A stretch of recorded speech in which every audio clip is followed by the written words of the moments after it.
హైదరాబాద్ శ్రీశైలం రహదారి డిండి వద్ద రాకపోకలు నిలిపివేత. నాగర్ కర్నూల్ జిల్లా డిండి సమీపంలో హైదరాబాద్ శ్రీశైలం ప్రధాన రహదారిపై ప్రస్తుతం వాహన రాకపోకలు పూర్తిగా నిలిచిపోయాయి.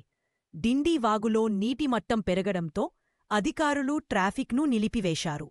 రహదారిపైకి నీరు చేరడంతో వాహనదారులకు ప్రమాదం సంభవించే అవకాశం ఉండటంతో ఈ నిర్ణయం తీసుకున్నట్లు సమాచారం. హైదరాబాద్ నుంచి శ్రీశైలం వైపు బయలుదేరే ప్రయాణికులు తాత్కాలికంగా ప్రయాణాన్ని వాయిదా వేసుకోవాలని, ప్రత్యామ్నాయ మార్గాలను వినియోగించాలని పోలీసులు సూచిస్తున్నారు. పరిస్థితి సాధారణ స్థితికి వచ్చాక రాకపోకలు పునరుద్ధరిస్తామని అధికారులు తెలిపారు.